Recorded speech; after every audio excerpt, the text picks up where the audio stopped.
কিছুদিন আগে এরকম প্রতাপশালী বাচ্চার অধীনে একজন জাদুকর ছিল। এই জাদুকরের যখন বয়সটা বুড়ো হয়ে গেল তখন সে তার ওই বাচ্চাকে বলছে যে আমার তো বয়স শেষ, আমার এই বিশাল জ্ঞানগুলো কি করব, আমাকে একজন বালক এনে দিন, যেই বালককে আমি এসব জাদুবিদ্যা শিখিয়ে দিব। যেরকম ছোট বাচ্চাদের মধ্যে একজন। তো এরকম একটা ফুটফুটে সুন্দর বাচ্চাকে খুঁজে বের করা হলো, যে বাচ্চাটা বিচক্ষণ। একে নিয়ে আসা হলো জাদুকরের কাছে। এবার জাদুকর তাকে জ্ঞান শিখায়, জাদু শিখায়। জাদু শিখাতে শিখাতে শিখাতে শিখাতে সে একটু পরিণত হচ্ছে, মানে কৈশোরে পদার্পণ করবে। এখন সে যখন জাদু শিখতে আসে, আসার পথে রাস্তায় দেখে একজন পাদ্রী আছে। পাদ্রী মানে কি? পাদ্রী মানে দরবেশ, মানে যে আল্লাহ বিশ্বাস করে, হয়তো আগেকার আসমানি কিতাবে সে বিশ্বাস করত। এমন একজন পাদ্রীর সন্ধান সে পায়। সেই পাদ্রীর কাছে গিয়ে বসে। সেই পাদ্রী তাকে আসমানি কিতাবের যে মর্ম, যে বাণী, এগুলো শোনায়। তার কাছে খুব ভালো লাগে যে মাশাআল্লাহ, এটা ইমানের স্বাদ। যখন কোরআন শুনি আমাদের ভালো লাগে না, আসমানি কিতাব যখন শুনে তার কাছে ভালো লাগে। সে বলে যে আমি এটা শিখতে চাই। তখন এই পাদ্রী তাকে বলে, তুমি তো জাদু শিখতে যাও এই বাদশার দরবেশের কাছে, বাদশার জাদুকরের কাছে, যদি ওরা জানতে পারে তাহলে তো সমস্যা। তাহলে উপায় কি? যখন তুমি ওখানে যাবে, যখন দেরি হয়ে যাবে, তখন বলবে বাসার থেকে বের হতে দেরি হয়েছে, বাসার থেকে বের হতে দেরি হয়েছে। আর আমার এখানে বসে যখন বাসায় যাবে, তখন বাসায় গিয়ে বলবে যে ওখান থেকে, ওই যে জাদুকরের কাছ থেকে আসতে দেরি হয়েছে। মানে কৌশল অবলম্বন করতে তিনি শিক্ষা দিলেন। এখানে আমাদেরও নসিহত আছে। সবসময় তো আর মানে একই রকম করে চললে হবে না, কৌশলের প্রয়োজন আছে না? হিকমার দরকার আছে না? সত্য থেকে সরে গিয়ে নয়, কিন্তু কৌশল তো করার দরকার আছে। নবী সাল্লাল্লাহু আলাইহি ওয়াসাল্লাম যে হিজরত করেছেন, মক্কা থেকে মদিনা চলে গিয়েছেন, সবাইকে জানান দিয়েছিলেন, এই শোনো আমি হিজরত করছি, জানান দিয়েছেন। রাতের বেলা বের হয়েছেন, কৌশল। রাতের বেলা বের হন নাই, এবং তাকে মারার জন্য চারপাশ থেকে লোক ঘিরে রেখেছিল। এর মধ্য দিয়ে আল্লাহ রাব্বুল আলামিন তাকে বের করে নিয়ে গেছে। তিনি কি সবার সামনে ফেসবুকে জানান দিয়েছে, এই দেখো আমরা বেরোচ্ছি? তোমরা তো কৌশলই বুঝো না দিনের কাজের। এবার এই বাচ্চা খুব সুন্দর করে ব্যালেন্স করলো, একবার এখানে যায় একবার ওখানে যায়।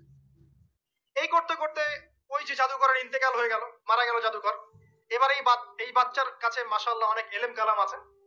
এদিকে সে পাদ্রীর জ্ঞানে দীক্ষিত হচ্ছে। দীক্ষিত হতে হতে তার মধ্যে আল্লাহ পাকের প্রতি একটা পরিপূর্ণ ঈমান চলে আসে। সে মুসলিম হয়ে গেল, আলহামদুলিল্লাহ। মুসলিম হওয়ার পরে একদিন সে যখন বাদশার কাছে যাচ্ছে, রাস্তায় একটা বিশাল জন্তু দেখা যাচ্ছে। বিশাল জন্তু, কিরকম জন্তু আমরা জানি না। ঠিক আছে, দাব্বাতুল আরদ সামনে বের হবে। আমাদের 10টা নিদর্শন আছে বড় বড়, তার মধ্যে একটা হচ্ছে দাব্বাতুল আরদ, জমিন থেকে পুরো একটা প্রাণী বের হবে। আর এখন মানুষ এগুলো বিশ্বাস করবে না, আমি জানি। 2 দিন পর নাসা যখন বলবে তখন বিশ্বাস করবে। কথা কি বুঝতে পারছেন? তবে প্রাণী এই পৃথিবীর নিচে আছে। রাসূল সাল্লাল্লাহু আলাইহি ওয়াসাল্লাম বলেছেন 10টা আলামত না আসা পর্যন্ত কিয়ামত হবেই। তার মধ্যে একটা হচ্ছে দাব্বাতুল আরদ, জমিন থেকে একটা প্রাণী বের হবে। এবং এই প্রাণী শুধু বেরই হবে না, মানুষের সাথে কথাবার্তা বলবে। এবার মানুষের সাথে কথা বলবে প্রাণী। বিশ্বাস করছেন? এখন বিশ্বাস করছেন না জানি, কিন্তু প্রাণী মানুষের সাথে কথা বলবে। আল্লাহ পাক বলাতে পারেন না? পারে। আচ্ছা, সামনে যান। ওই প্রাণী যখন দাঁড়িয়ে আছে রাস্তায়, এখন এই বালক বলছে আজকে আমি প্রমাণ করে নিব যে আল্লাহর আনুগত্যশীল ওই পাদ্রী সঠিক নাকি ওই জাদুকর সঠিক। এবার সে একটা ইট হাতে নিল, পাথর হাতে নিয়ে সে বলছে, আল্লাহ তোমার কাছে যদি ওই জাদুকরের কাজের চাইতে এই পাদ্রীর কাজ বেশি পছন্দনীয় হয়, এই ইটের আঘাতে এই জন্তুকে তুমি মেরে ফেলো আল্লাহ। এ বলে সে বিসমিল্লাহ বলে পাথর নিক্ষেপ করলো। নিক্ষেপ করার সাথে সাথেই জন্তু ডেড। তখন তার আইন আল ইয়াকিন, হাক্কুল ইয়াকিন হয়ে গেল যে হ্যাঁ, আল্লাহর কাছে এই পাদ্রীর আমলই সবচেয়ে বেশি পছন্দনীয়। তার আর মনে কোনো সংশয় থাকলো না। কিশোর মানুষ না, কতটুকুই বা বোঝে, বোঝেন নাই? এবার তার মধ্যে একটা ইয়াকিন চলে আসলো এবং সে পরিপূর্ণ মুমিন মুসলিম হয়ে গেল। এবার যখন সে রাজ দরবারে যায়, তার কাছে পেশেন্ট আসে। মানে একজন মানুষ এসেছে, সে বলছে যে আমার চোখের সমস্যা। সে চোখে হাত দেয়, হাত দিয়ে বলে যে আপনি আল্লাহর প্রতি ঈমান নিয়ে আসেন, আমি আল্লাহর কাছে দোয়া করব চোখ ভালো হয়ে যাবে। এভাবে পেশেন্ট আসে, সে বলে আল্লাহর প্রতি ঈমান নিয়ে আসেন, আমি দোয়া করব ভালো হয়ে যাবে। এভাবে আস্তে আস্তে তার নাম এবং খ্যাতি ছড়িয়ে পড়তে লাগলো। যেই তার কাছে আসে সে বলে আগে মুসলিম হন, ইমানদার হন, আল্লাহর প্রতি বিশ্বাস করেন, আমি দোয়া করব ভালো হয়ে যাবে। চোখ অন্ধ ভালো হয়ে যাচ্ছে, কুষ্ঠ রোগী ভালো হয়ে যাচ্ছে, হ্যাঁ প্যারালাইজড রোগী ভালো হয়ে যাচ্ছে, আলহামদুলিল্লাহ। নবী ঈসা আলাইহিস সালাম এমনটা করেছিলেন না? আল্লাহ পাক চাইলে করতে পারেন। একদিন ওই রাজ দরবারের একজন মন্ত্রী আসছে, এবার ওই রাজার একজন এমপি সাহেব, তার চোখে সমস্যা, সে আসছে, এসে বলছে যে আমার এই চোখের সমস্যা, আমার চোখটাকে ভালো করা দরকার, তোমার কাছে কোনো ওষুধ আছে নাকি? সে বলছে যে আপনি আল্লাহর প্রতি ঈমান নিয়ে আসেন, আমি আল্লাহর কাছে দোয়া করব, আপনি ভালো হয়ে যান। এবার সে আলহামদুলিল্লাহ ঈমান নিয়ে আনলো এবং সে ভালো হয়ে গেল। এই ভালো হয়ে যাওয়ার পরের দিন যখন সে আবার ওই পার্লামেন্টে গিয়েছে আর কি, ওদের তৎকালীন রাজদরবারে, এবার রাজা ওকে দেখে বলছে যে তোমার তো চোখ অন্ধ ছিল, কিভাবে সেবা লাভ করবে? সে বলে না কিভাবে সেবা লাভ করলো, সে বলতে চাচ্ছে না, কারণ সে আজ করছে যে বললে সমস্যা হবে। এক পর্যায়ে তাকে খুবই পিটুনি দেওয়া হচ্ছে, রিমান্ডে নিয়ে গিয়ে কঠিন মাইর দেওয়া হচ্ছে। এক পর্যায়ে সে মারের যন্ত্রণা সহ্য করতে না পারে বলে ফেললো যে ওই বাচ্চা, তার কাছে গিয়ে আমি আরোগ্য লাভ করেছি এবং সে আমাকে বলেছে যে তার রবের প্রতি ঈমান নিয়ে আসতে, তাহলে আমি শেফা লাভ করব। এই বাচ্চা এখন বলছে ফেরাউনের মতো, যায় না রব্বুকুমুল আলা, আমি তো তোমাদের রব, নমরুদের মতো আমি তো তোমাদের রব, ঠিক আছে, আমি ছাড়া তোমাদের কে রব আছে? মা আলিমতু লাকুম মিন ইলাহিন গায়রি, মা আলিমতু লাকুম মিন ইলাহিন গায়রি, আমি তো জানি না যে আমি ছাড়া তোমাদের কোনো ইলাহ আছে। এবার এই লোকটাকে হত্যা করা হলো, এই এমপি সাহেবকে হত্যা করা হলো, বিকজ সে ঈমান নিয়ে আসে। এবার সেই বালককে ডেকে আনা হচ্ছে, বলা হচ্ছে বলো তুমি নাকি তোমার রবের নাম দিয়ে মানুষের ট্রিটমেন্ট করা শুরু করেছো? তখন সেই বালক বলছে হ্যাঁ, আমি এক আল্লাহর প্রতি বিশ্বাস করি এবং তার রাসূলের প্রতি বিশ্বাস করি, তার প্রেরিত আসমানি কিতাবে বিশ্বাস করি। এখন রাজা বলছে আমি ছাড়া তোমাদের কোন ইলাহ আছে আমি তো জানি না। এই সৈন্যবাহিনী শোনো, এই বালককে ধরো, ধরে নিয়ে গিয়ে উঁচু পাহাড়ে নিয়ে যাও, ওখান থেকে ফেলে দাও। কথা বুঝতে পারছেন? এবার তাকে নিয়ে যাওয়া হলো, ক্রস ফায়ার দেওয়া হবে, এবার উপরে নেওয়া হয়েছে একদম পাহাড়ের উপরে। এবার ওই বালক উপরে উঠে একটা দোয়া করছে, এই দোয়াটা সবাই শিখে নেন। ওই বালক উপরে উঠে দোয়া করছে আল্লাহুম্মা কফিনিহিম বিমা শি'তা, আল্লাহুম্মা কফিনিহিম বিমা শি'তা, আল্লাহুম্মা কফিনিহিম বিমা শি'তা। পাহাড় থরথর করে কাঁপা শুরু করলো এবং ওই সৈন্যবাহিনী পাহাড় থেকে পড়ে গেল, বালকের কিচ্ছু হলো না।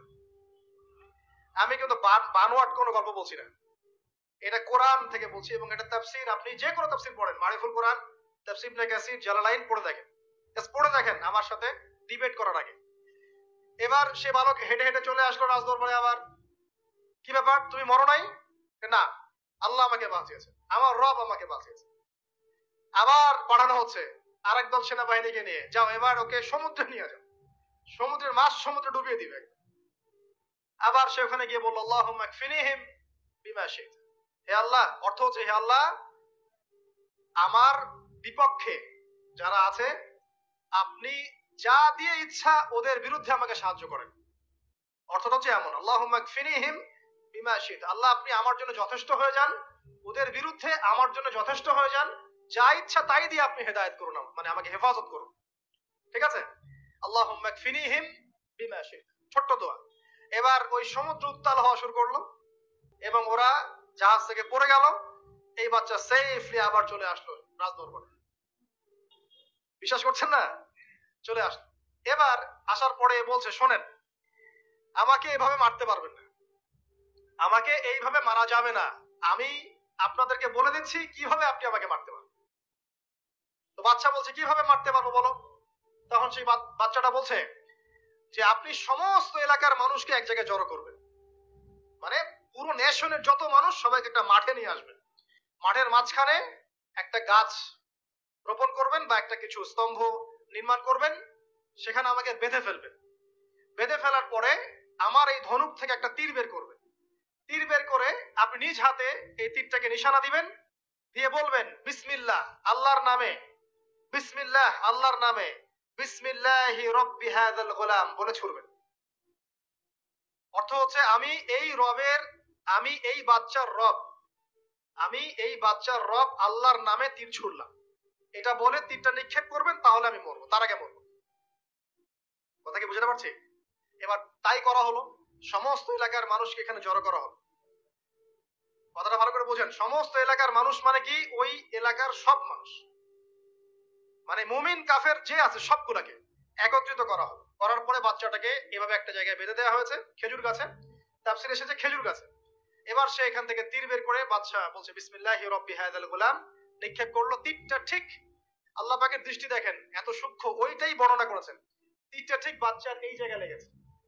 এই যে মাথার এখান থেকে লেগে এদিকে বের হয়ে গেছে এবং বাচ্চাটা শহীদ হয়ে গেল আলহামদুলিল্লাহ। এবং এই বাচ্চাটা যখন মারা গেল বা শহীদ হয়ে গেল, আর সারা এলাকার মানুষ কি দেখলো? দেখলো যে বাদশা তাকে দুইবার চেষ্টা করে মারতে পারে নাই, কিন্তু তার রবের নাম যখন নেওয়া হয়েছে, আল্লাহর নাম নেওয়া হয়েছে, মারতে পেরেছে। দেন এন্ড দেন পুরো এলাকার সমস্ত মানুষ মুসলিম হয়ে গেল। একজন বাচ্চার জীবনের বিনিময়ে সমস্ত এলাকার মানুষ ইসলামের হেদায়েত পেয়ে গেল আলহামদুলিল্লাহ। এবার বাচ্চার মাথা তো আরো খারাপ, একটাকেই সামলাতে পারছিলাম না, এবার তো সমস্ত এলাকার মানুষ মুসলিম হয়ে গেছে। এখন কি করবেন? এখন সেনাবাহিনীকে আদেশ করা হয়েছে সমস্ত মানুষগুলোকে জড়ো করো, জড়ো করে একটা গর্ত খোঁড়ো, একটা গর্ত খুঁড়ে সেখানে আগুন জ্বালাও, আগুন জ্বালিয়ে সমস্ত মানুষকে ফেলে দাও। দৃশ্যটাকে কল্পনা করতে পারছেন? একটা পুরো এলাকার মানুষকে একটা মাঠের মধ্যে একত্রিত করে সেখানে আগুন জ্বালিয়ে সবাইকে সেখানে ফেলে দেওয়া হলো এবং তারা চতুর্দিক থেকে এটাকে অবলোকন করতে লাগলো, মজা উপভোগ করতে লাগলো। এটাই আল্লাহ পাক বলেন, কুতিলা আসহাবুল উখদুদ ইয হুম আলাইহা কুউদ ওয়া হুম আলা মা ইয়াফআলুনা বিল মুমিনিনা শুহুদ। শেষ পর্যায়ে তাফসীরে এসেছে, শেষ পর্যায়ে একজন মায়ের কোলে একটা ছোট্ট বাচ্চা ছিল। তো সেই মা নিজে লাফ দিবে এটাতে তার কোনো সমস্যা নাই, কিন্তু বাচ্চাটাকে নিয়ে লাফ দেওয়ার জন্য সে ইতস্তত বোধ করছে। তখন আল্লাহ রাব্বুল আলামিন সেই ছোট্ট বাচ্চাটার কোলে, সেই ছোট্ট বাচ্চাটার জবানের মধ্যে আল্লাহর কুদরত নিদর্শন নাজিল করলেন। ওই বাচ্চাটা কথা বলা শুরু করলো। সেই বাচ্চাটা বলল, লা তাখাফি ইয়া উম্মা, এটা শব্দটা এমন এসেছে, ইয়া উম্মা, হে আমার মা, লা তাখাফি, তুমি ভয় করো না, ফাইন্নাকি আলাল হক, কারণ আপনি সত্যের উপর আছেন, লাভ দিন। যারাই সে অগ্নিকুণ্ডে সেদিন লাভ দিয়েছে তারাই জান্নাতের স্বাদ পেয়েছে আলহামদুলিল্লাহ। এই হলো আসহাবুল উখদুদের ঘটনা, যেটা আল্লাহ রাব্বুল আলামিন সূরা বুরুজের মধ্যে বলেছেন। এখানে একটাই শিক্ষণীয় বিষয়, ঈমান এর শক্তি একজন ছোট্ট বালকের মধ্য দিয়ে কিভাবে আল্লাহ রাব্বুল আলামিন পুরো নেশনকে হেদায়েত করতে পারেন, এবং আল্লাহ রাব্বুল আলামিন সমস্ত পরিকল্পনার উপরে মহা পরিকল্পনাকারী, এবং আল্লাহ সুবহানাহু ওয়া তাআলা তাদেরকে চিরস্মরণীয় করে রেখেছেন কোরআনের পাতায়। কিয়ামত পর্যন্ত মানুষ এই ঘটনা পড়বে, তাদের থেকে শিক্ষা গ্রহণ করবে।